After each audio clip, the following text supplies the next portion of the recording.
sure that we still have the Nash Rocky Mountain system together.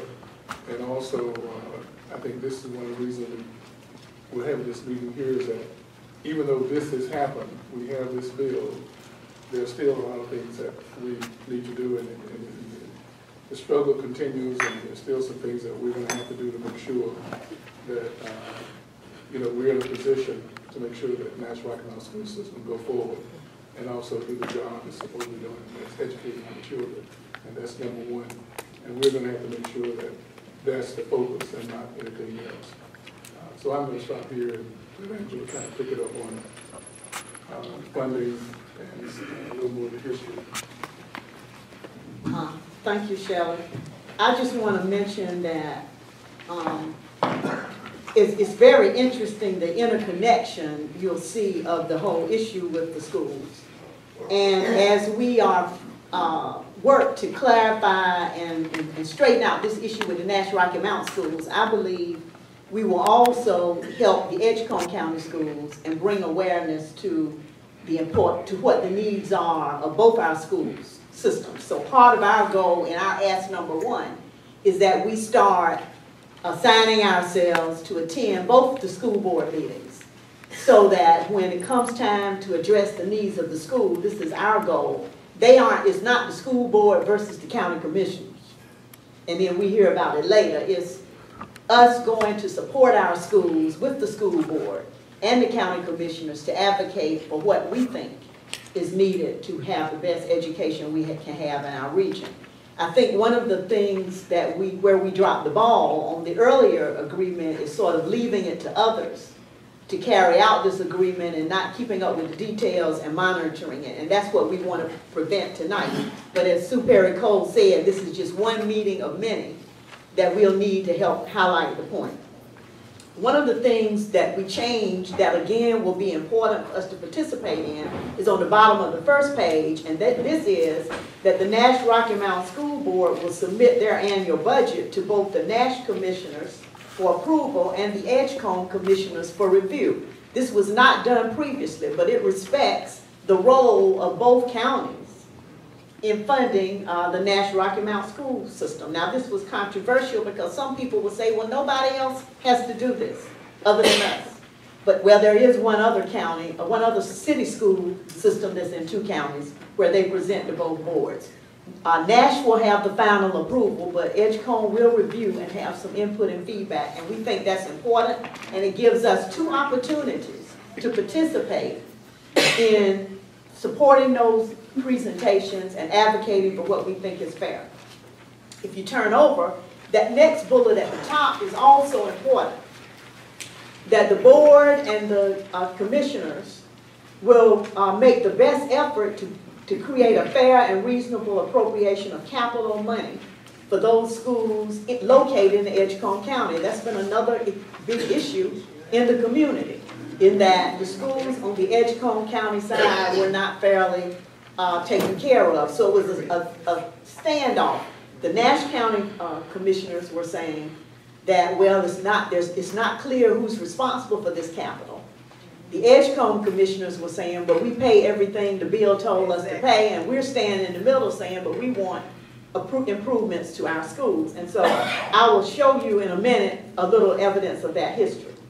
The other key points, I don't want to go into too many other details, is that the major point is that effective immediately this year, Edgecombe County will pay a pro rata share of the capital expenditure and debt service that Nash Rocky Mountain Schools lay out for its portion of students. Previously, Edgecombe County only had to pay a proportionate share of what it spent for capital. It gave to Nash, just like it gives a proportionate share of what it spends for operations to Nash. In this year, they will give a proportionate share of what Nash spends on capital.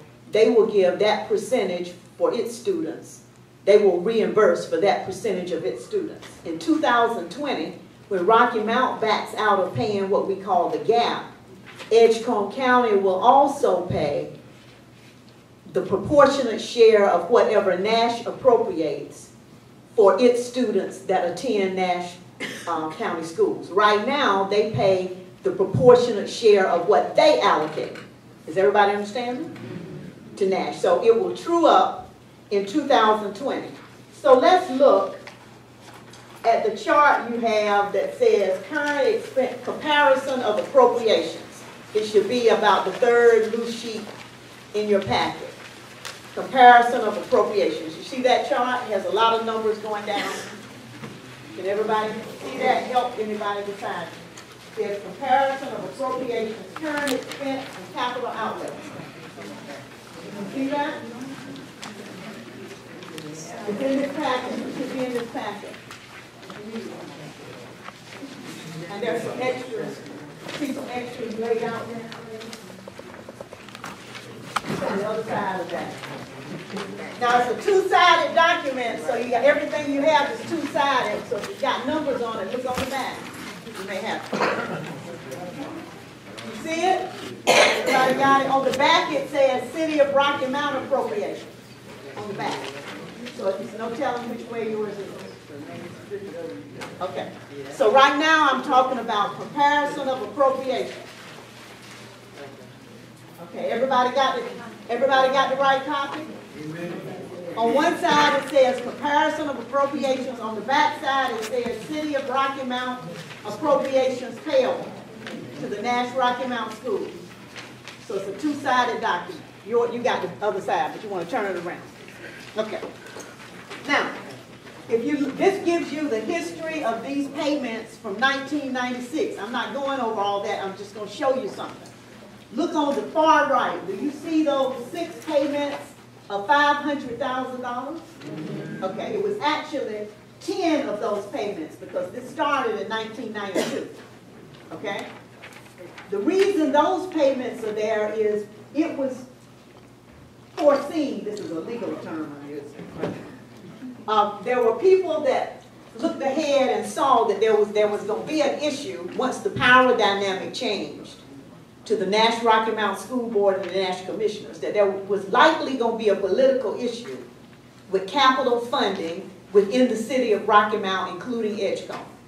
So one of the ways they took care of that was providing that both the city and Nash County would put in $500,000 a year for 10 years for capital in the city and on the Edgecombe side, which is how we got Fairview Early Childhood, V.S. Johnson, and I'm not sure what some other thing, whatever else happened on that side, and other upgrades. There was no provision after that other than the capital appropriations you see that Edgecombe County has sent under the Edgecombe County appropriation column that shows you what they have been paying for operations and capital, you can see, and what Rocky Mount has been paying. Now, this is where it gets complicated, and I don't want to get too much in the weeds, but I just want you to know that there are other, also there are lottery funds allocated to Edgecombe County that go to the Nash Rocky Mount schools. So there's significant that go to the Nash Rocky Mount schools, I'm sorry.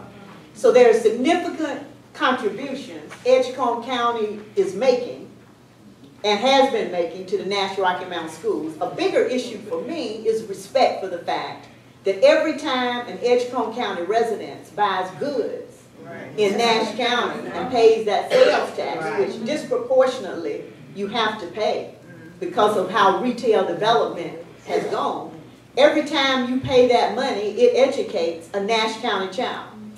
And to me, there has not been as a Nash County resident and official, there has not been the appropriate respect for that disparity paid in this whole argument, in my opinion. In addition to that, Edgecombe County residents pay property taxes, contribute sales taxes to the city of Rocky Mount, are the largest wholesale water customer the city of Rocky Mount has, and also our utility customers. And they pay millions of dollars annually into the city of Rocky Mount, which far exceeds the amounts of money that the city of Rocky Mount have paid each year, as you see in that column, under the city of Rocky Mount. So I just want to make that point, and of course we can provide you that documentation. at the bottom are estimates of what we think the Edgecombe County payments may look like. We do not have those exact figures yet because they are being negotiated and worked out between the finance officers, between the Nash County and Edgecombe. But the information we've been able to get to date is that you see the handwritten numbers at the bottom for 15, which are for 16, 17, and 17, 18. I'm sorry I didn't write in the year. But those handwritten figures show you the Nash County outlay for capital and debt service, because previously Edgecombe County was not paying debt service. That is the cost of money that Nash had borrowed to like build Rocky Mount Senior High or to make large improvements, whatever monies they had borrowed over time. So the amounts of those payments are in the approximately would be in the $400,000 range if the capital outlay stays the same. These amounts will surely go up if there's a new school construction, and those issues will have to be addressed between the two groups. Turn over on the back for one more point. If you look in the middle, if you look in the middle of this sheet where it says Nash County per pupil allocation, do you see that? That is the amount of money that Nash County have been allocating per pupil from 14-15 up to 16-17, the current year we're going into. Do you see that figure, 1349, 1378, 1441? Under that is the Edgecombe County per pupil allocation. The important thing to see is the Edgecombe County allocation has been rising per pupil. Do you see that? And the difference has been, the gap has been closing. And of course, we hope that will continue to be the case. And in 2020, it will have to be the case because Edgecombe County, when it begins to fund the gap, it cannot fund provide any more operational money for a child that attends Nash County schools than it does for a child that attends Edgecombe County schools. So what this legislation accomplishes is that by 2020, the per pupil expenditures will by default have to be the same or great. They can spend more, but they can't spend less. I don't even think they can spend more. It's going to have to be the same. It's going to have to be the same because you can't spend more on one child than the other for operations. Now, capital is not have the same requirement because you know sometimes you build a school, sometimes you fix a school. You don't do all of those things at the same child that will at the same time that will impact every child. So capital doesn't have that same requirement. Okay. So the only other thing I want to mention is that you have a sheet called capital outlay budget. It's a one-sided sheet with bigger numbers. It says proposed 16-17 capital outlay budget. This is your education on school finance. It took us months to figure this out. Everybody see this? Now this is the money that the Nash Rocky Mount schools are going to spend on capital expenses this year. $1.9 million. You see that? Now, this does not say what school, where the repairs are going to be made. That's another one of the jobs we need you to help us do. We need to attend the meetings. We need to ask Board Member Edge. We need to ask the other board members to help give us some account. Make sure on the website, or there's some way we know where are these repairs being made and how are you deciding where they're going to be made? Because remember, there's an obligation for a fair expenditure. Everybody with me? We cannot do what we've done before to wait till the school is falling down and the money has been spent and then we complain about whether it was fair. That's right. By then, it will be gone. The money is gone. So we need to get involved now. Also on their website is a capital plan that has, I understand, about $50 million of repairs that need to be made. Some kind of plan for that would need to be addressed. We need to be a part of that plan and have a role in helping to say what those priorities are. Because we pay for it's not the county commissioner's money, it's our money, right? Whose money is it? Ours. Okay. So we have a say. The other thing you have that has come up before, just for your reference, is a list for last year of what schools have what kids in it from what county. Some people ask that, have been asking that question. And you can see where the Edgecombe County kids are and where they aren't in terms of a reference. That's there for your reference. I'm not going over that. Okay. At this point, we're going to stop to see if you have any questions of us on what we have presented. Yeah. Anybody have questions? Yes. Yes. Brian, representing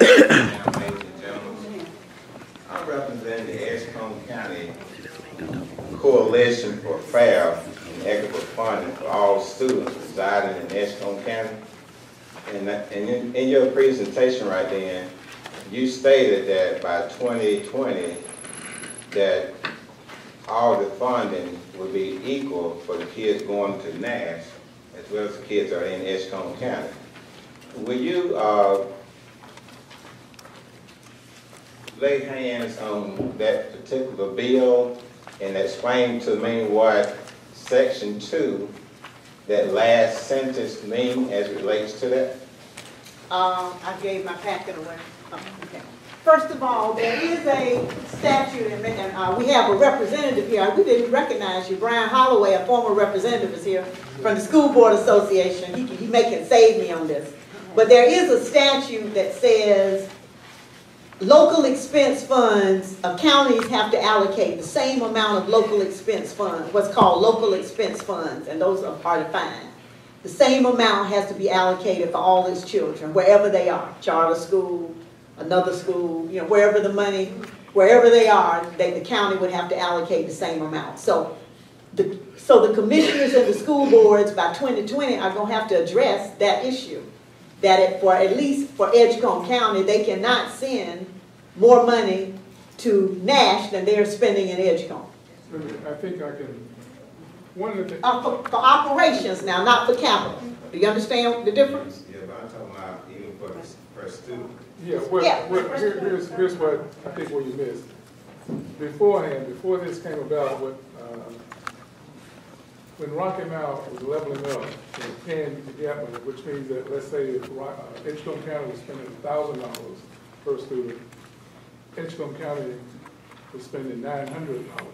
Then Rocky Mount paid $100. So essentially you were having Edgecombe County students in Rocky Mount, $1,000 being paid for their education and $900 still for the rest of the students in Edgecombe County.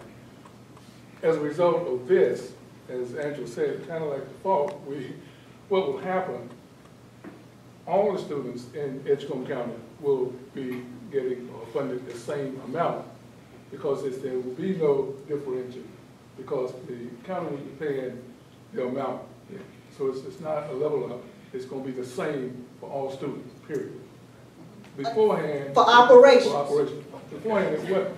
I understand what you're saying there, but have y'all seen that actual bill yourselves? Well, this is the consequence. It's two laws that are in play. One is this bill that says by 2020, Edgecombe County will pay the whole expense. Okay. So by default, the other law that says they have to pay the same amount will require that they pay the same amount for the children in Edgecombe as the Edgecombe children in Nash. Right now, the way they comply with the same amount is they only pay the same amount they allocate. I understand what you said, but you don't understand what I'm saying. What I'm saying, the general statute that I read under Section 2, when they say that Edgecombe County would start doing in 2020, but it closed out, notwithstanding General Statute 115, blah, blah, blah, Edgecombe County shall not be required to pay the funding at the same level that they sent. And I discussed that at the county commission. Well, I wasn't aware of that, and I'll have to check. I'll look at that as soon as I sit down. Put it up on your computer. Okay. You will find it. I'll look at that as soon as I sit down, but I'll look at that as soon as I sit down and we'll answer your question.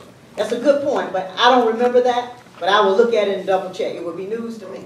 Section 2, line 11. Okay, I'll look at that. Okay, good question. Any other questions? Yeah. Yes. But where it talks about the city of Rocky Mount not being required to subsidize, Yes.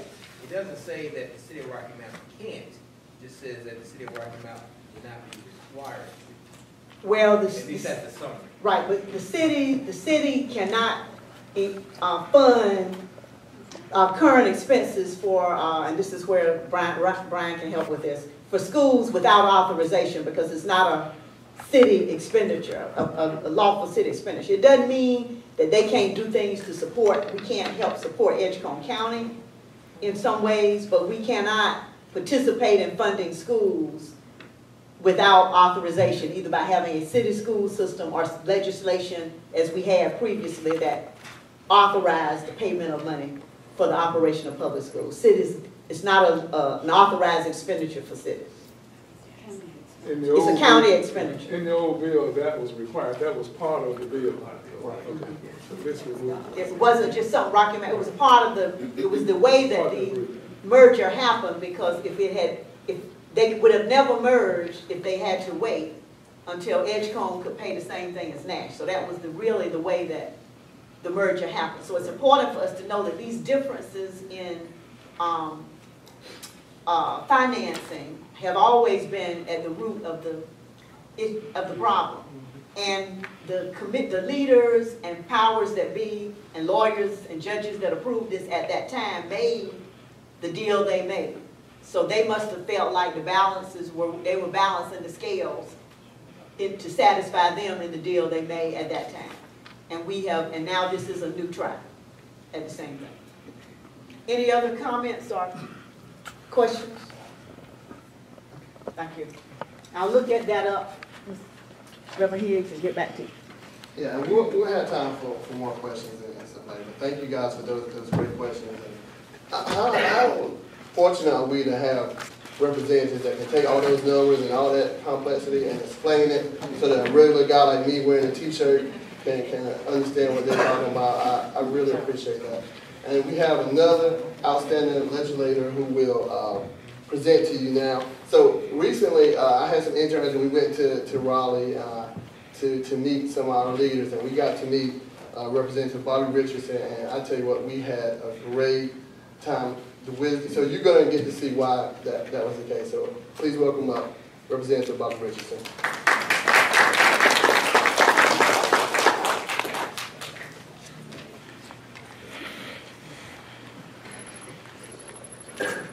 Good evening. I too would like to express my gratitude for you taking your time to come out tonight. It shows that you are truly interested in your community and in the education of your students or your children. I am before you to talk about a new bill that was passed by the General Assembly. This short session is called the Achievement School District Bill. You have a copy of the bill in your folder. It is House Bill 1080, so you can read the full details of that bill, but I will simply highlight some of the main points of what an achievement school district is. It's similar to a charter school, but it is run by a for-profit organization. And outside entities such as a charter school operator will take control of 5 schools and supervise management and operation of them with the goals of improving their performance. Where will these schools come from? And who will have oversight for these schools? The school board, the North Carolina School Board, North Carolina Department of Public Instruction, has been charged to identify and hire a superintendent for the Achievement School District. They are to do that from the time session got out until hopefully by January 15th or no later than February 15th of 2017, they will have hired a superintendent to run these, what we call the Achievement School Districts. There is a oversight committee, and the members of that oversight committee will consist of 3 members of the State Board of Education, 1 teacher or retired teacher, 1 principal or retired principal, 1 superintendent or 1 retired superintendent, and a parent or a student enrolled in a low-performing school. So those are the people who will sit with the superintendent of public instruction and will decide, they will go through the application and they will decide who the superintendent of this particular school district will become. What criteria does a school have to meet in order to be considered by the Achievement School District operator? It must include a K-5 school. It should have schools' performance scores in the lowest 5 to 10% of all schools in the past year. It did not exceed or meet growth on test scores in at least one of the past 3 years, has not adopted one of the state school turnaround models. The 5 schools that are chosen must come from 5 different school districts, and they have posted those low-performing school districts on the website at the North Carolina Department of Public Instruction, and you can go to that and see what schools are listed in that category.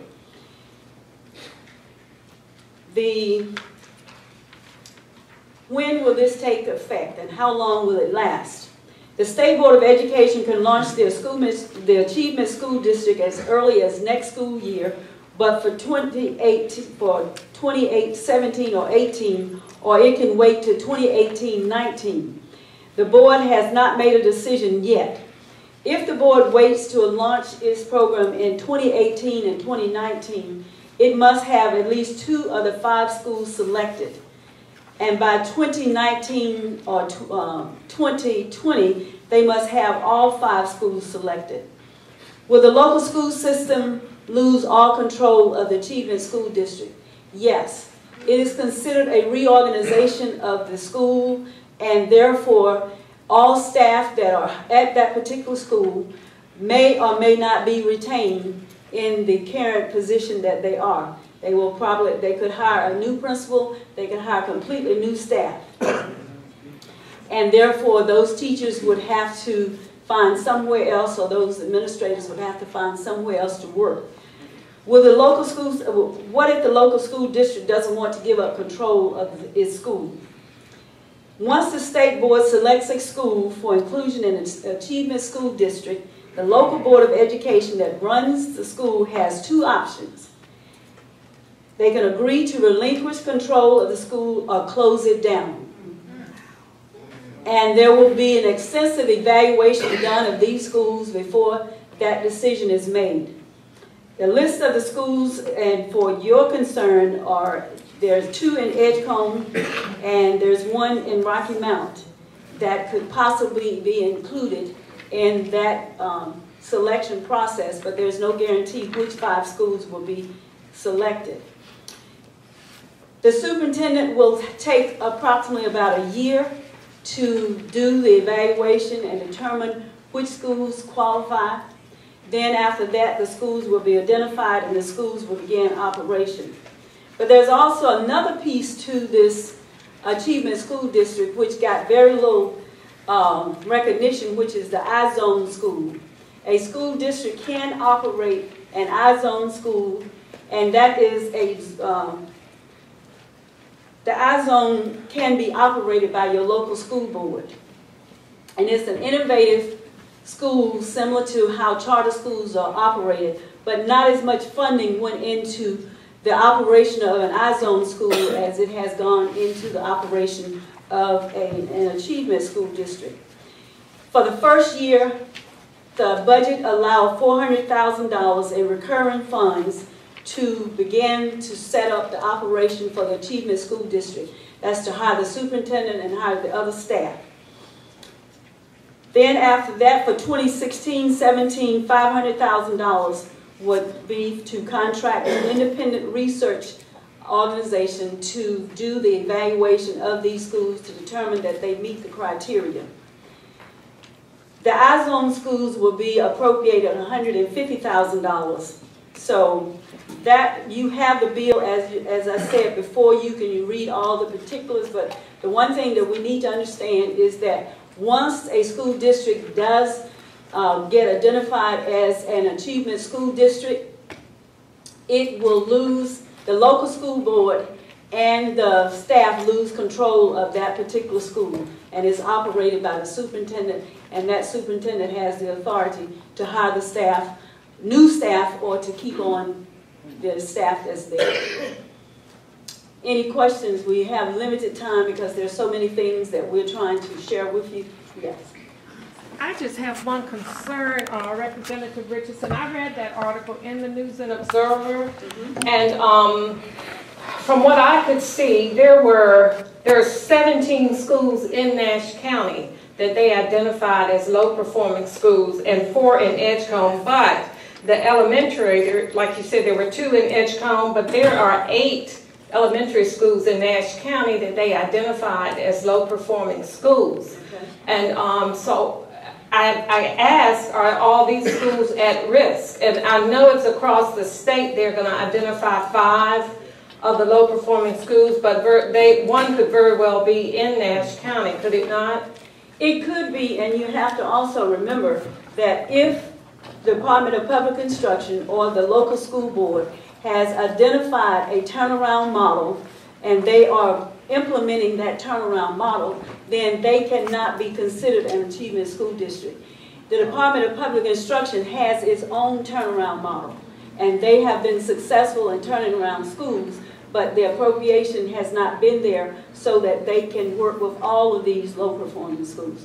So it could be that some of those schools that are identified in Rocky Mount has already adopted a turnaround model, and they are working toward improving the student achievement. But according to the data that I was given, based on the criteria, that there's one school in Rocky Mount that could possibly be picked up. But we must remember that across the state, only 5 schools will be selected when they finally do select them, and they will operate, the Achievement School District will operate for 8 years.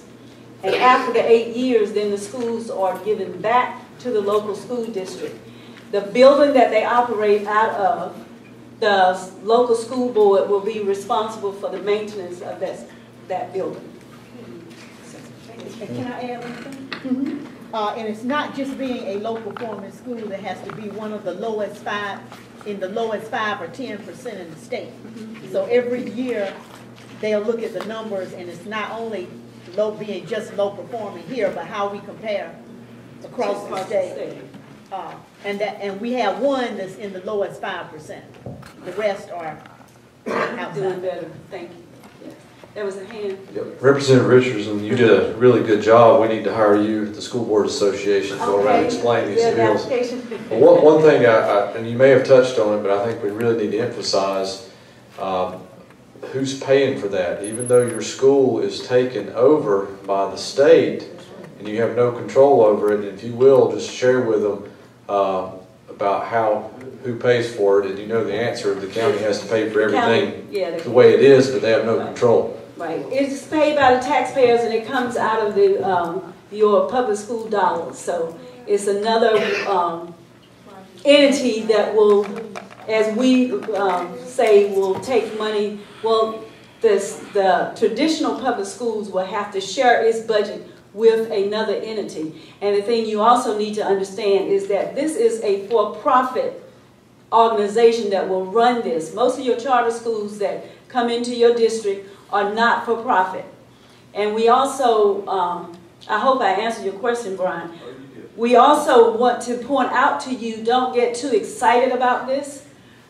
This project has been tried in 3 states, and it failed in all 3 states. Louisiana, Tennessee, and Michigan. So we tried very hard to discourage them.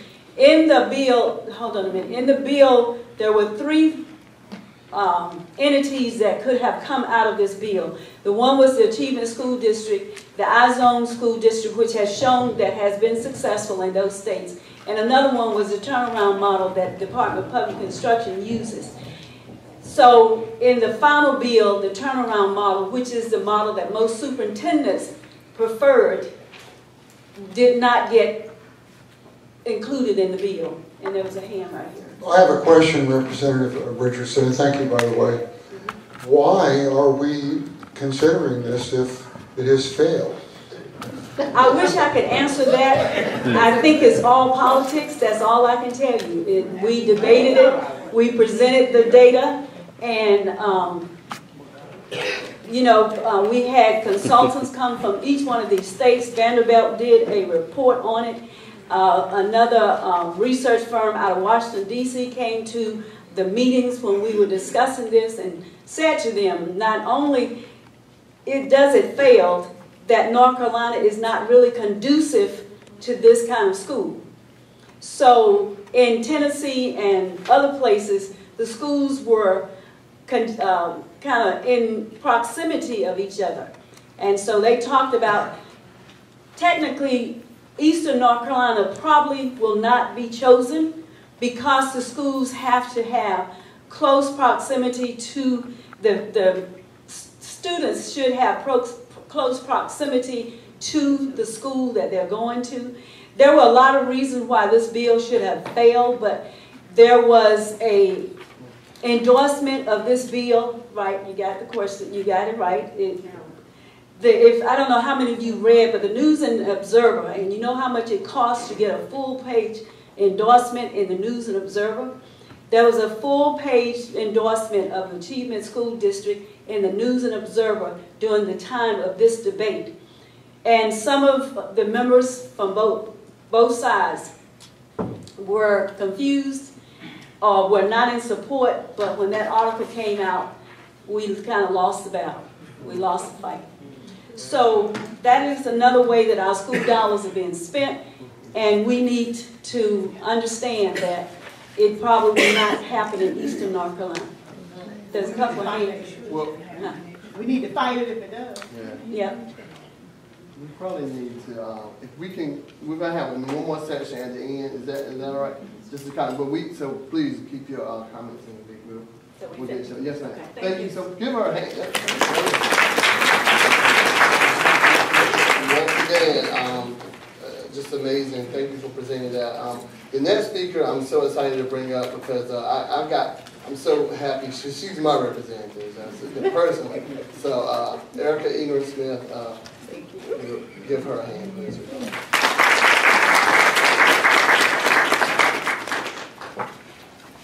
I'd like to bid everyone a very good evening. I'm so excited about being here, and I'm even more excited because I walk in and there is a room full. There are many of us who are so very concerned about education. Let me tell you about my tardiness. I apologize for getting here late, but I was scheduled to do the grand opening of the Northampton County Early College that occurred at 5 o'clock. So I was able to spend some time with a room full. It was almost standing room only.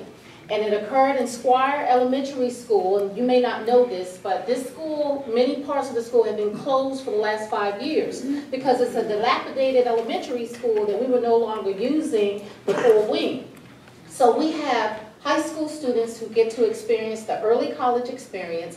Those of you who are supporters of early colleges, you know you get to walk across the stage with a high school diploma in one hand, certification in another hand, and well on your way to halfway through a 4-year degree.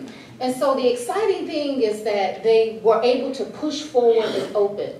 But guess what? They did not receive the $315,000 appropriation from the General Assembly for the early colleges. Heretofore, we have always given them that $315,000 because they have to pay for staff, a liaison to be able to, you know, you're exposing 14 and 13-year-olds to the college experience. And you know why the General Assembly didn't have the money? Well, we can follow the money and look at the Opportunity Scholarship. So I need you to take out a few of your handouts. Turn to page, the one handout, it has section 11A.2. In the left side of the folder. In the left side. It should be in the left side of your folder, Opportunity Scholarship Modification Program, and it starts on page 66 at the bottom, but I'd like for you to turn to page 68. and look at the underlined section, which was the revision that we did this year. Opportunity scholarships started in 2013, and we have, you know, we created a huge boost. And everybody may not have that. I think that was only in the yellow folder. Okay, that was only in the yellow folder, so We're you'll sorry have. about that. Sorry about that. We can give you copies for those of you who want one. It's, it started out as House Bill 1030, Session Law 2016-94. That's what it has become. There's a secondary handout that shows you the number of schools, the types of schools who are recipients of the Opportunity Scholarship. For those of you who don't have it, I want to read a quick paragraph to you. The General Assembly finds that due to the critical need in this state to provide opportunity for school choice for North Carolina students, it is imperative that the state provide an increase of funds of at least $10 million each fiscal year for the next 10 years. So get this, there are public school students who need access to opportunity and resources today that we have underfunded, but yet we put away in a reserve fund for private school vouchers. This year, $44 million. Next year, $54 million. The year after that, $64 million. Until 2027-28, we put aside $144 million of your tax dollars to support private vouchers. It is a travesty, it is a shame, and as a public school educator, I'm outraged. I don't know which one makes me more sick.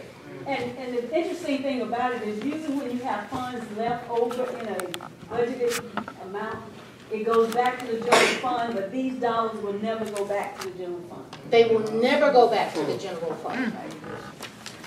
They put in a reserve, so just like a bank account. So nobody, public school students can't touch it, charter school students can't touch it. This is for private school vouchers. And I support school choice. Please don't get me wrong. And I believe that education is a free market. But if you're going to make it a free market, then treat everyone equally. Feed everyone out of the same spoon. The private schools don't have to meet many of the structured and strict mandates that public schools have to meet. And so the challenge here is that this bill sets aside just, you know, all of this money for the Opportunity Grant.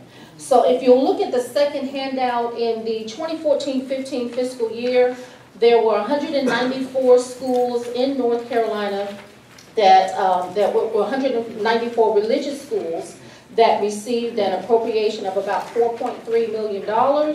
In 2015-2016, this just recent past, there were 272 religious schools. That's the number of schools with recipients who received an Opportunity Grant, and that was to the tune of $12.3 million. $12.3 million, but there were 5 new early colleges opening up, several of them in Tier 1 counties. And you know what it means for a Tier 1 county where you have high poverty, that you could have educated a child and made college affordable for them. And so there are independent schools as well. There were 30 independent schools. Last school year, 14-15, received $294,000. And there were 58 recipients in an independent school that received $1.03 million. So that is the extent of the Opportunity Grant. And I believe that this is one of the tools that are being used to destroy and dismantle public education as we know it. There are several handouts that deal with the Opportunity Scholarship. So moving on, because I only have 10 minutes, I want to move on to another devastating impact to public schools, and that's the lab schools. Anybody been into a lab recently?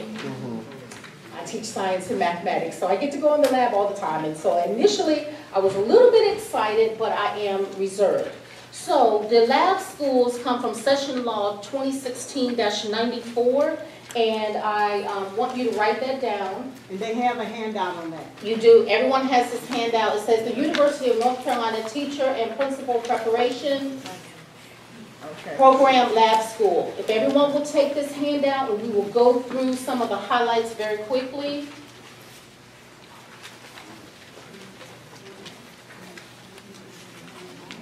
Okay, we have about 115 LEAs, local education and administrative units. And of the LEAs, those who are identified, there will be 8 LEAs that are identified. Those 8 LEAs will have 25% of their schools that scored a school report card grade that put them in the low performing category. So if 25% or more of your schools in your local administrative unit, if 25% of your schools were low performing, then you will be on the list to become one of the lab schools unless there is a local closer LEA that is in your district that will be closer to the university. So 4 of these labs will open next fiscal year. Well, 4 of them will open 2017, 2018, and 4 more will open 2018, 2019. So the Board of Governors and the Board of Trustees for the 8 UNC systems member schools that will be selected that have teacher prep programs as well as principal prep programs, those 8 schools will be identified and they will partner with an LEA, and they're trying to make it geographically diverse, and there's only going to be 1 per LEA. So those 8 LEAs will have the opportunity to become a lab school. With the lab school, your students will not be required. They can apply to attend the lab school. The lab school will be a K-8 program. In that program, you will have teachers that can come from, they can be dually served, the institution, teach at the institution, as well as teach at the school to provide education to the students. The LEA itself will be responsible for transportation. The LEA will be responsible for the food nutrition program. The teachers will be hired, or what they call appointed, by the Board of Trustees at the university member school, and only 50% of those teachers have to be certified. And so I had to jump through amazing hoops. Any teachers in here with me? We had to go through something to get our certification. But you can teach at these schools and not even have to be certified. The principal will be under contract for 3 years. The school itself will exist in the LEA for 5 years. And beginning November 1st, 2018, there will be annual reports to the Joint Legislative Education Oversight Committee on the performance of the students, both the college students and the K-8 students who are students at the school. Guess where the funding comes from? Can anybody guess? You guessed it. You'll be paying it with your tax dollars and from the LEA. The funding formula will work very much like the charter schools with the exception of the transportation. So the school system, the LEA itself, has to provide the transportation, has to provide the food and nutrition program. But the teachers will be hired by the Board of Trustees for the university. The other information that I wanted to bring out is that the lab, the focus and the purpose of the school is to successfully address the challenges existing in high-need school systems. So here we have another variation of the charter school model that is being, imposed upon our LEAs, who, if you ask me, are doing a darn good job educating students considering the underfunding that has happened in Raleigh. So the challenge for us is to be vigilant, to monitor these programs, and going back to who's getting the jobs, because they can appoint the positions. Who's getting the money? Who's benefiting from these programs? There were 2 schools that were identified, and I'm sorry I don't have that information for you tonight, but I will be doing it in one of my subsequent weekly updates. If you're not on my email distribution, please get on the email distribution. But there were 2 schools in North Carolina that received Opportunity Grant scholarships for their recipients. And those 2 schools discriminate against students. For one of the schools, if you were not of that religious preference, you couldn't attend the school. I mean, I thought we did not uphold any religion in the Constitution, but that's just me. Maybe some of them haven't read it. And the second school, you could not attend if you were homosexual or if your parent was homosexual. So they get to bypass federal discrimination, anti-discrimination protections and rules and laws, and they get to use state dollars out of our pockets to do it. And so I thank you for being here tonight, and we need to be here more, and we need to monitor, we need to become watchdogs of our dollars, and we need to make sure that they're being used in the proper form and the proper way. And we cannot continue to stand silently by and not address underfunding of our public schools in North Carolina. I'd be happy to take any questions. Did it say that the schools have to be a part of the University of North Carolina system? Yes. So the schools you talked about are part of The 8 schools, it will be 8 member schools in the 16 University of North Carolina system. They will partner with 8 LEAs, and it will be geographically diverse. Does that make sense? Yeah, I was just surprised when you mentioned the ones that discriminated. No. This is for the private opportunity grant scholarships. That was going back to the opportunity grant scholarships. Because the opportunity grant is for private school vouchers. Yes. Okay. So the second program I'm talking to you about is the lab program. Now these are public schools, public university schools in our system, as well as public school LEAs. So we'll be 8 LEAs where the LEAs have 25% of their schools that have been identified as low performing. And the reason why they didn't roll out the implementation this year is because they still have to wait for the certifiable results that don't come out until maybe mid-September, end of September. And I wanted to add that he is correct, that the universities, these are universities that have schools of education. Yes. And the universities will run the schools. Yes. So will the students be taken to the universities? I know you said in the geographical area, and No. where would They will be taken to the LEA. And the LEA will have the building, will have the structure, it will be in the LEA. And the LEA has to provide the transportation and the food nutrition program. We got a question here. The LEA just doesn't control the employees because they are appointed, hired by the university. Question? Yeah, I just wanted to say, Senator, your presentation just proved why we need to come to these kind of forums. I mean, we don't even have a clue. And I just wanted to ask this question. I'm just going to give you my interpretation. I just want to see if you agree. It's like the school budget is a honeypot. And it keeps getting little pieces picked off. Do you see a pattern like that? I see a pattern.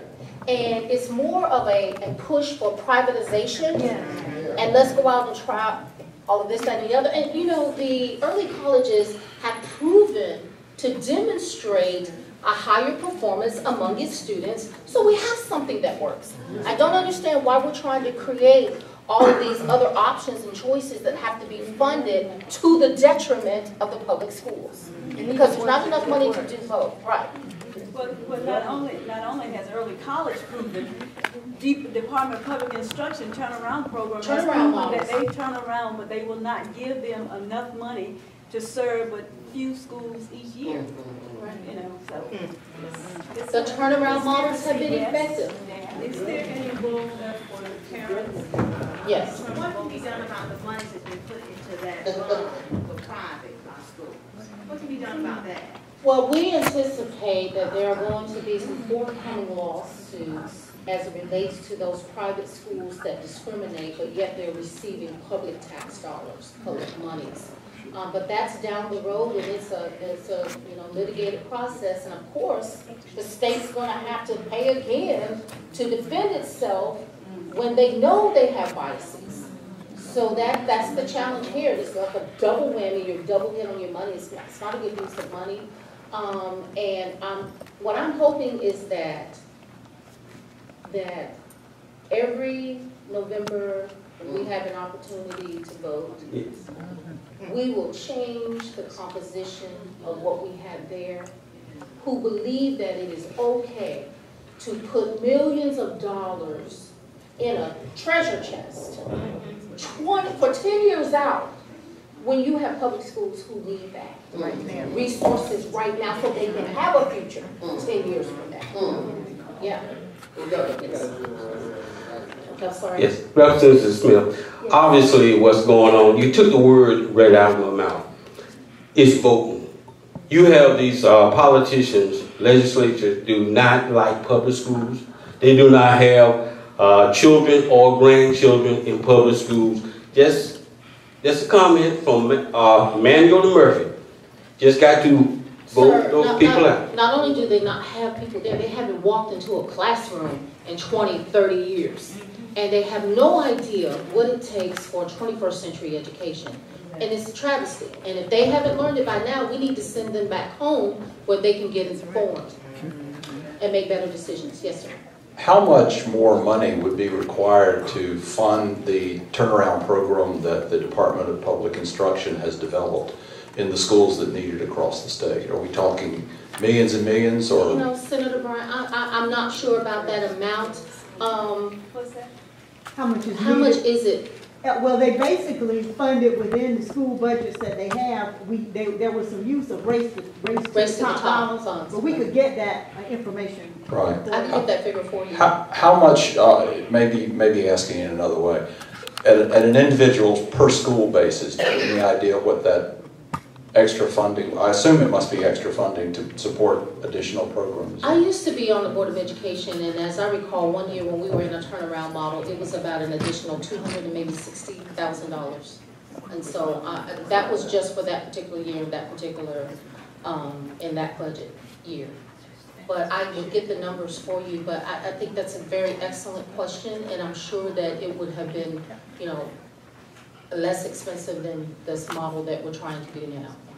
Okay. Yes. In this handout here, it says, if services were expanded to meet all of 581 qualifying schools and 15 qualifying districts, it would cost $20.2 million to do the DPI turnaround school model. $20.2 million. Because it's 581 schools that DPI has identified that needs assistance, but we've only funded DPI to serve 75 of those 581 schools. Well, just a comment, that would seem like money well spent. It would seem like money well spent, and I can tell you where you can get the money from. Instead of putting away $44 million, put away $20 million, take that other 24, you got it. We also put, what, $3 billion in reserve in the rainy day fund? In the rainy day fund, yes. An additional amount in the rainy day fund, yes. What role might parents, in addition to voting in November, is there any wiggle room? What role might parents play in terms of having any leverage at the local level to fight for changing policy? Well, that's some of what we were going to discuss in a few minutes, because there is no magic bullet, but the issue is we have to get parents involved and community members like ourselves involved. If we don't get involved now and participate in some of these decisions, our public schools are going to be changing right in front of our eyes, and we're not going to know what happened. And neither will the parents. So I think what's important is for us to understand that it's not something we can just sit back and let other people do and think it will be the same as it always was. It's a new day, and we need to participate. There may be some pluses to some of these models, but we need to get involved and determine that. And then if we get those models, we will have to be a part of making them work.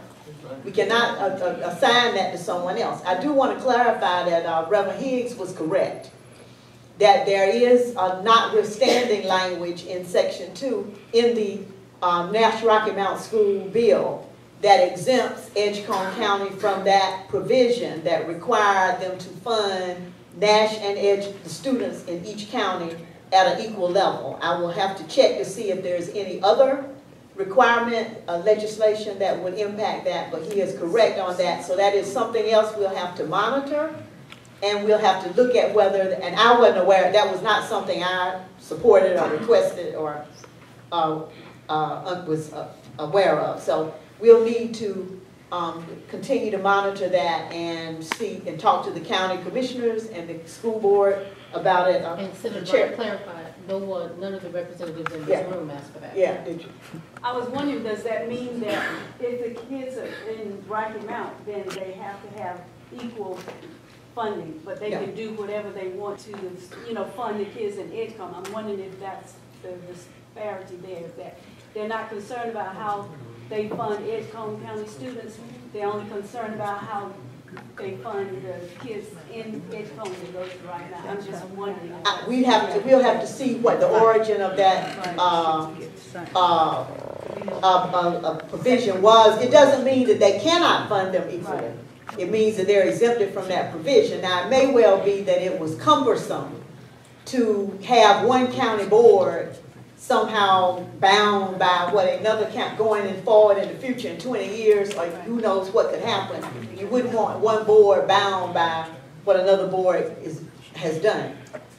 I'm not clear about that. That's something we'll need to look into, but it's surely something to monitor come 2020 as we go forward about the equality of that between the two counties. And I know it was important in every meeting I was in with the Edgecombe County Commissioners and the superintendent and school board members, that was important to them, that the funding be equal for operations. So that's another reason for us to, another one of those loopholes that can create problems that we need to continue to monitor, and if there's some changes we need to make, I think that's something we can look at going forward. But I just wanted to correct that for the record, especially since we're being filmed. Okay, at this point we want to, yes. Before we transition, just breaking news, the appeals court rejected North Carolina's request to postpone the voter ID. Oh, great. Fourth Circuit. Yes. Fourth Circuit, okay. Excellent.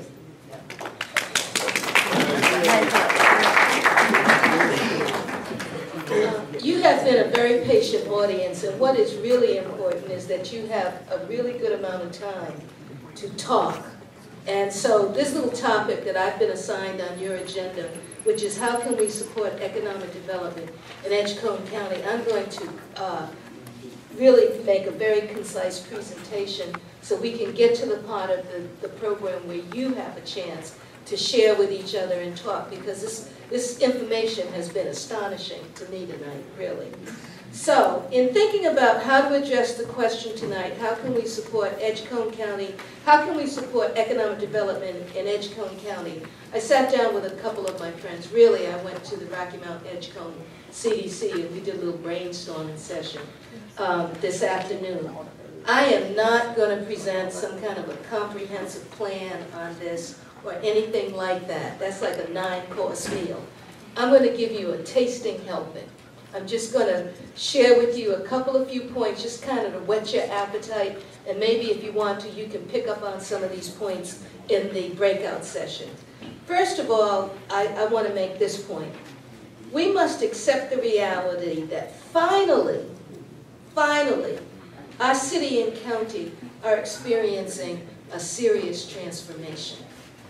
You could think about the CSS project, you could think about the Mill Village Brewery Incubator, you could think about the proposal for the downtown community facility. Something's going on, y'all.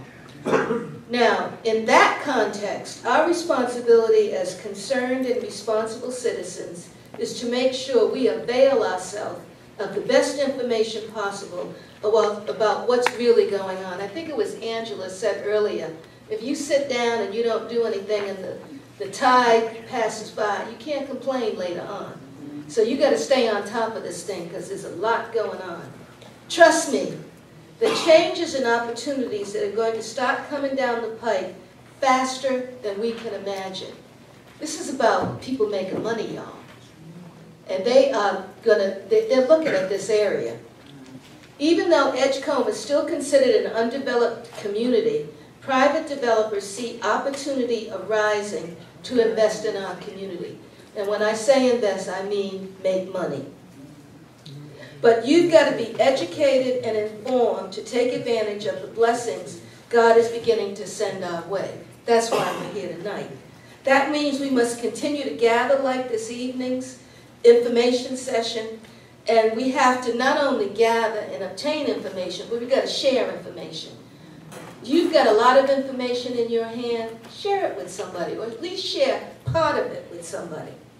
The goal is to make sure that these upcoming changes work to benefit our community and the quality of life and help strengthen our families. We do not want to end up cut off or excluded from the opportunities and supports we need to succeed as parents or to be successful in the workforce.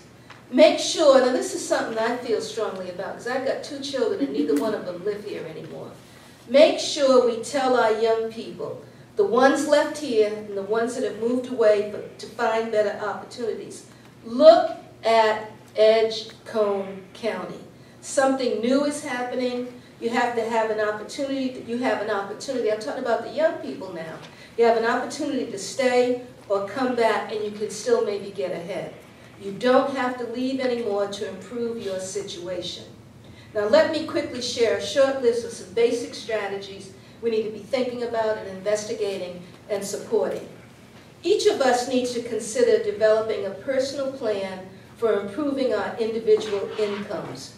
Increasing incomes, taking advantage of the best education and training opportunities, and remaining connected to an informed and mobilized community can add up to a better life for families in the most underserved neighborhoods.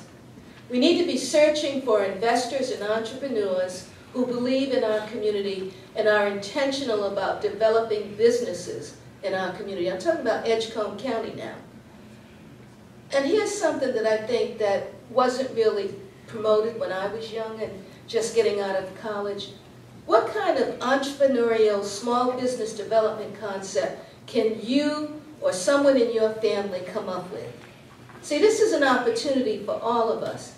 What can you do to make some money? Can you grow food? Can you cook food? Can you sell some food? Can you can some food? Can you sell something to somebody to make money? Your idea doesn't have to be high-tech. And I can't think of a low-tech idea right off the top of my head, but I see them on TV every day, and so do you. So there's an opportunity out here for us to do small business development. Now, as for commercial development, and I don't have to tell anybody that lives in Edgecombe County that we don't have commercial and retail development. That has got to be a goal. But what you have to understand is when you are looking to increase retail outlets, shopping opportunities, you have to have an anchor tenant. And those of us at the Rocky Mount Edgecombe CDC, we could write a book about how hard it is or has been to get anchor tenants in Edgecombe County. I won't go down that road tonight, but that's going to change, y'all. The county manager was at a meeting I was at the other day, and he was talking, Kevin was there, about how many people are now trying to explore what can be done at the Kingsborough industrial site. See, things are starting to heat up. So that's going to change, but we have to make commercial development on the Edgecombe so we don't have to keep shopping and spending our tax dollars in another county. We can go over there if we want to, but we need choice. We need options in our own community for retail shopping. And this is near and dear to my heart. We need a plan for extensive revitalization of our neighborhoods, including the rehabbing and developing of affordable housing for working families or middle-class families or even below middle-class families. That has got to be a priority. I'm involved in some things around that. There are people in this room that are working with me on some of those things. Get involved on that issue. If you don't live in I live in an underserved neighborhood. I don't live very far from here. Live right near the Down East Partnership for Children. We've got to make the improving the quality of life a goal. As our fortunes are rising, we got to rise with it. And we don't have to apologize for that because there's disparities in the neighborhoods across the sections of town. You know it and I know it. So we don't have to apologize for saying we want a better way of life. Now, this kind of community uplift is going to take money, and we don't have it in our coffers in Edgecombe County right now. You know, we're just coming out of a recession. We've had double-digit unemployment not that many years ago. So we have to be willing to identify and work to secure new revenue sources, innovative revenue sources. I could say a housing bond. But just know that Edgecombe County, and the same thing with the city of Rocky Mount, they don't have pots of gold sitting over to the side to do some of the things I'm talking about. But we've got to be diligent enough to spur our leadership to look for some new revenue sources. And we don't have time to go into that tonight, but there are some innovative strategies that we can pursue. Now, one more suggestion that was brought to my attention. We need a professional marketing campaign to bring to the forefront these emerging opportunities and the fact that Edgecombe County and the Edgecombe County side of Rocky Mount is open for business development. We've been ignored too long. These things don't come around every day. This is our time, y'all. This is our time. And we've got to step into that position and make sure that we squeeze the lemon and get everything we can out of it. Now I'm going to stop talking and turn it, is it Charles? Marcus or Charles is going to talk. Thank you.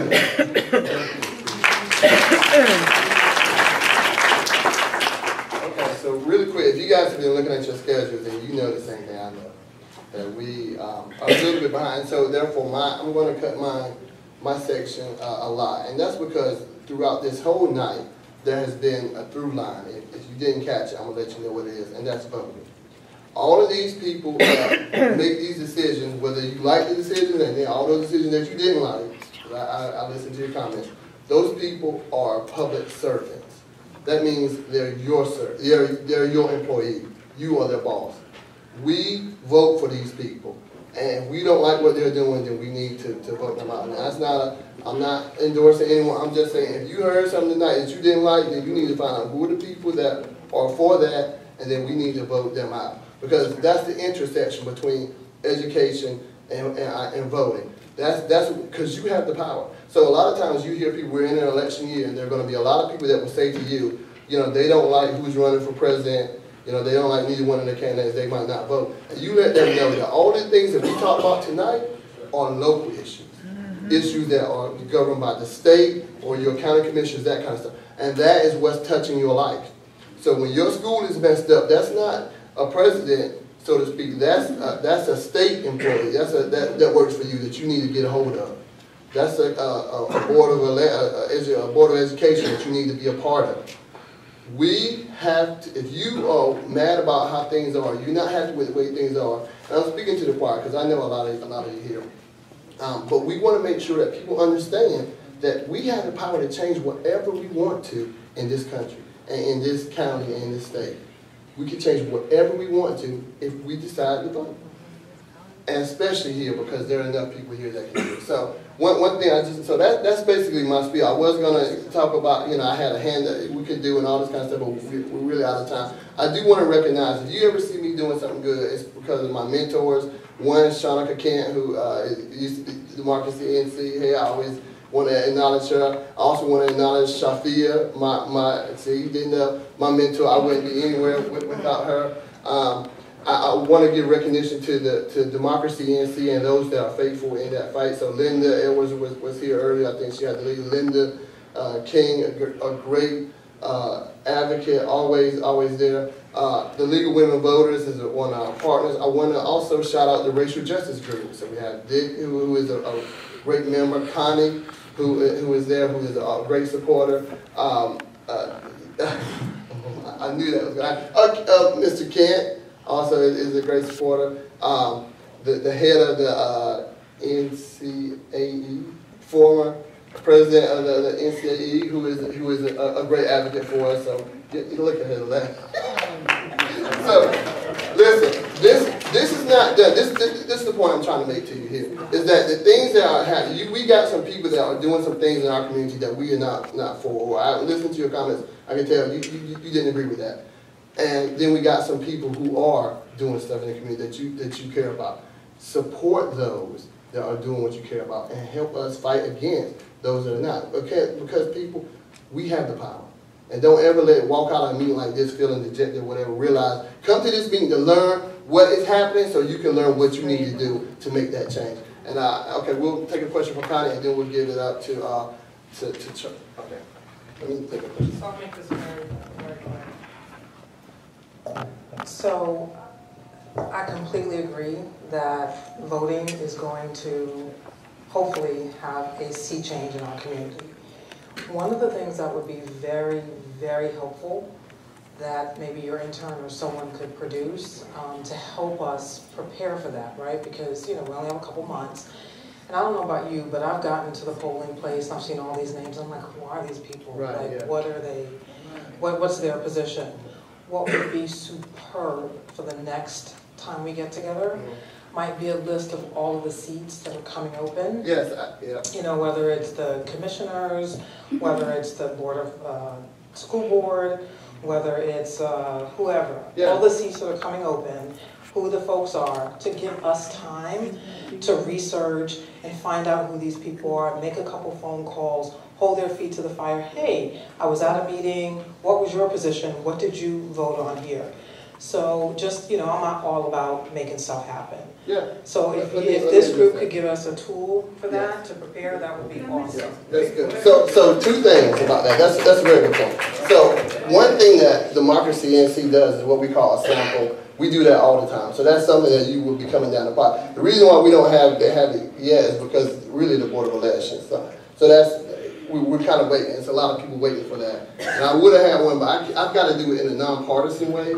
And so that's what, you know, but their party officials in the room that I know for a fact are going to be having those ballots out saying who the people are, people who you trust, who they support, so you can know that. But that's true. But you can go to the Board of Elections right now and you look up your county, you look up where you are, and like I said, sometimes that they're working on that sample ballot. But you can do that. As soon as they get it up, you can put in your little address and it'll tell you your precinct, who's running there, all of it. And it's right online. So if you ever have a question, that's great. If you ever have a question, listen, people, if you want to know who the president in China is or whatever, people just Google that. I mean, people, any question you have about our elections, you can find that out, right? Go to the Board of Elections, go to Democracy NC, and you can find it out. You don't have to, you know, be one, but we will be providing that stuff, trust me. And like I said, the parties will be doing that. So another mentor of mine that's going to come up. Oh, real quick. Yes, Angela. I just wanted to say one thing, which is at the bottom of your agenda. You have all of the community advocacy groups that are represented here that we've been working with. Their contact information, like Marcus's. The stuff you're asking for is exactly what Democracy NC does. They meet regularly. The next meeting is... It's going to be this next Wednesday at the Universalist, Unitarian Universalist Church. That's 516 North Church Street. And you'll get an email. All of this will be in the emails for you guys coming in. But yes, thank you. So you can see all those groups and where they meet for follow-up information on these issues. So now, Charles. Yeah, so real quick, I was going to let, okay, so again, we're out of time, kind of. So we're going to break out into groups. But because we're talking about democracy and voting, how many people would rather, show of hands, this is democracy in action, would you rather just stay here and we do this meeting as one big group where we talk about what we've learned, answer some of your questions you might have, or do you guys really want to do the breakout session? And we can do either one. Breakout session.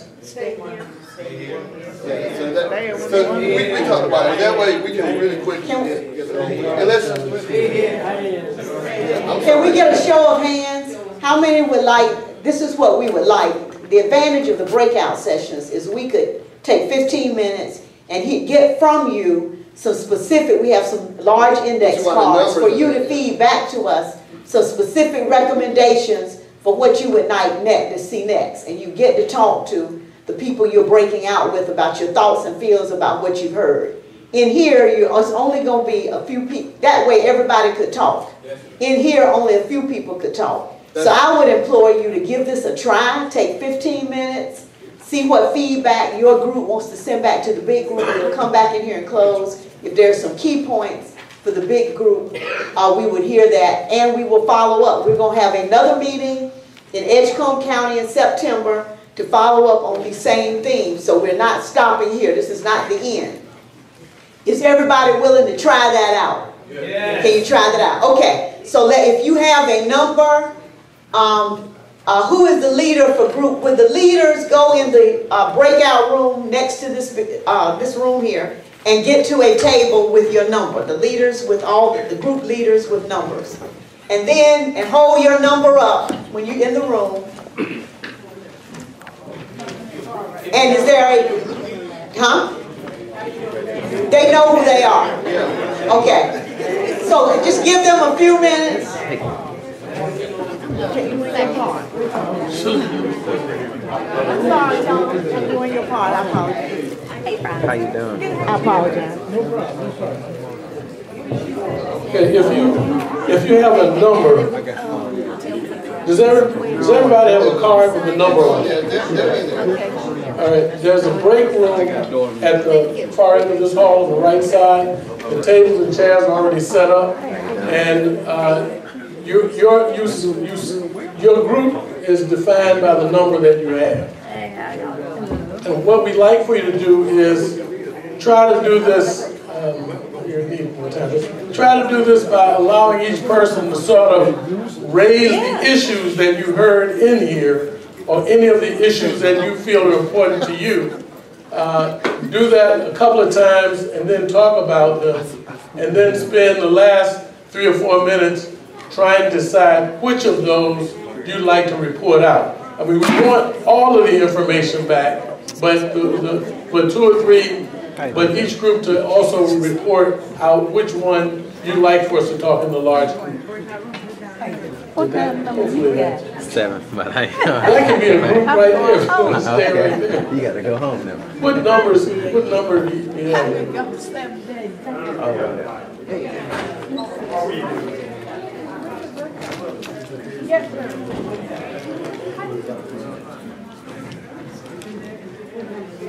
Yes, you guys can be a group right here. I'm sure everybody else will be. If you have close numbers. This is, what we're going to do is sort of run through a few of these, and then go home. Maybe a couple of comments, but we're going to ask if anyone has any burning issues, because I know with a couple of groups, you really want to talk about all the issues that you talked about in the group. We won't necessarily hit all the issues you had in your group, but maybe if we don't hit your group, or if there's a burning issue that you want to raise, we'll try to address that or identify somebody who can. See better where someone, I thought this one was very consistent with what we're trying to do, and that's methods of grassroots education, education on policy, leadership development on various policy matters, for instance, housing, education, and economics. That's more along the line of the Management and Policy Institute, which is my group, and we support a number of the groups dealing with a number of the issues that have been raised generally.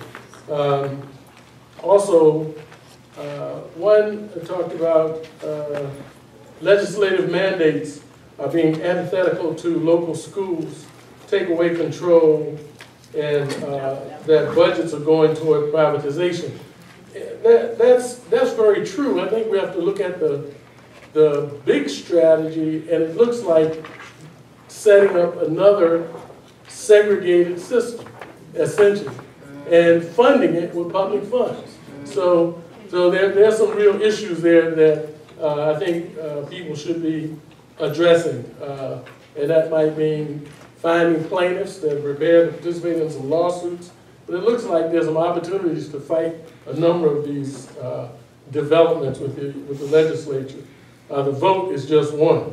There's another one that says we should incorporate in the next meeting more discussions about entrepreneurship, cooperative investments, and so forth. One of the groups has had a speaker at a meeting a couple of days ago who talked about things like co-ops, different kinds of approaches to things within the community. From Racial Justice Group. I really know the name of the group I'm in. I was just looking for the plug-in. And their meeting is on the end of the agenda. You'll find at the end of the agenda. No, it's an inside joke. We had a long discussion the other day, but you got me that time. Discussion. And then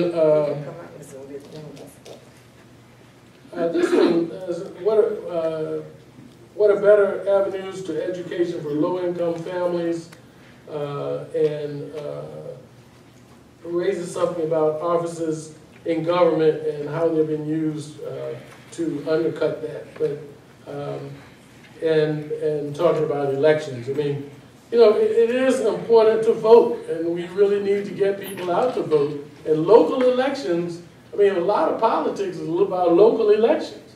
I mean, and so you know, one thing that I did hear in a number of the groups was about how you get someone to give you the information that you need.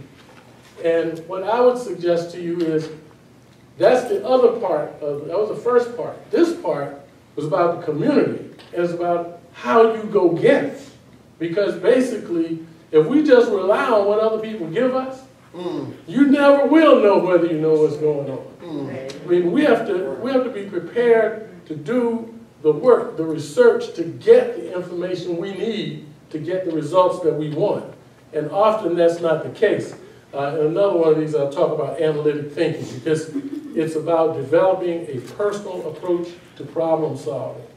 Don't go to City Hall or to the legislature or somewhere and ask people, what can I get? You know, I'm having this major problem, what can you do for me? Do a little bit of research before you get there to find out who's authorized to address the problem that you're having. And then when you get there, you can help them solve your problem.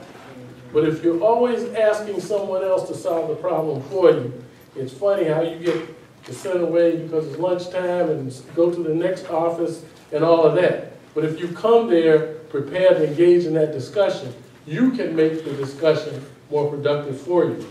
And then someone else gave a list of items that we should give to economic development. They were saying that on the Edgecombe side, we need retailers in clothing, we need more groceries, service stations, auto repair hardware, and especially anchor stores. And I guess those are issues that we talked about, and maybe we owe you an apology, because we had planned for much more information to come from the participants. But we tried to cram so much into this that we really didn't get to do that. But there will be a follow-up. There's another meeting like this that we plan on the Edgecombe side, which will probably be at OIC and probably in September. We have everybody's information, so we'll notify you of that. Then, I'm not sure where I picked this one up. I can't read it. I see. It said, I think it was saying it was great to focus on education, but that also, and we should continue to train and help people be more informed. And it says, who are the individuals on the local level?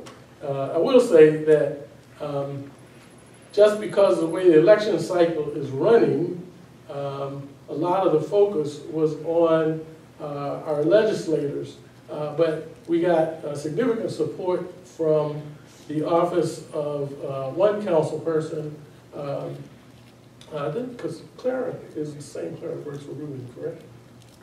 Yes.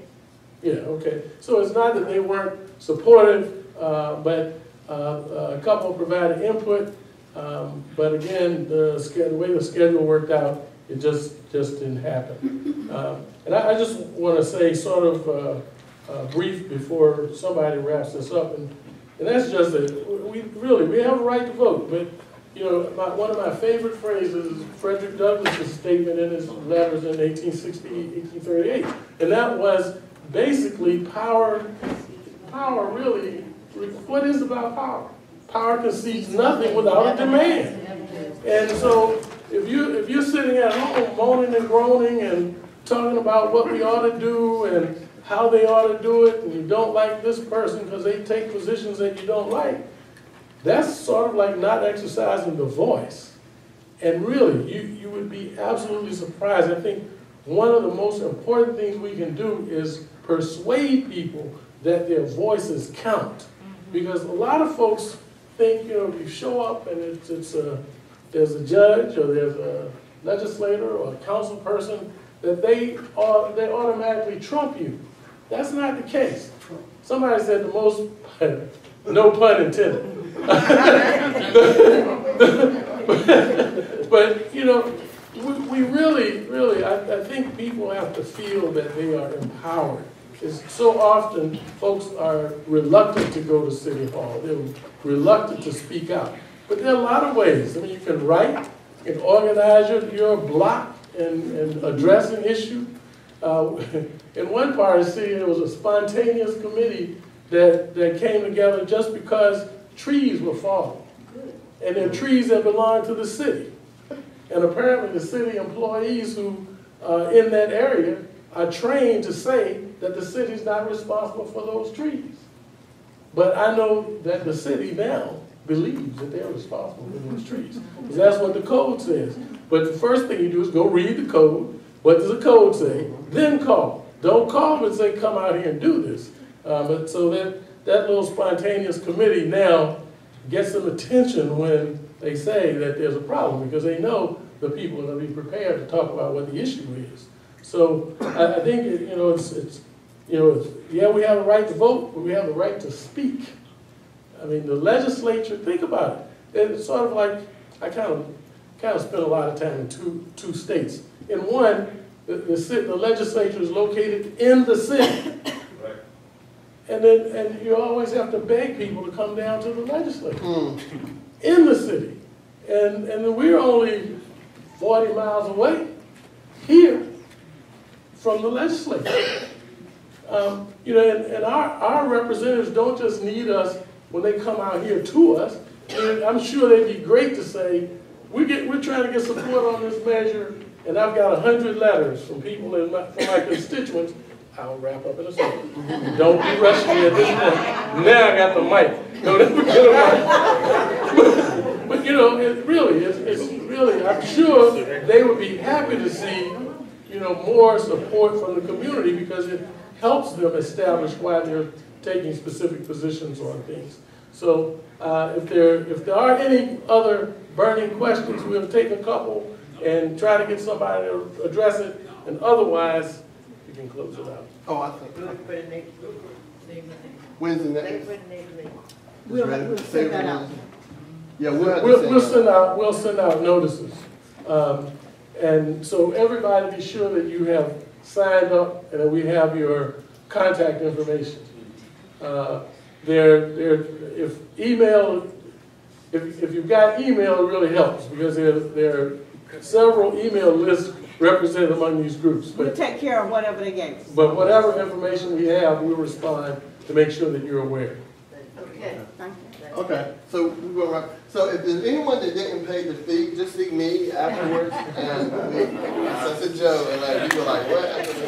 I didn't collect yours. Let me step in between these brothers and say, you have been superb tonight. Yes, give yourselves a hand. And thanks to our legislative delegation for all the information. Yes. We're over time. It's time to go home. Thank you, thank you, thank you.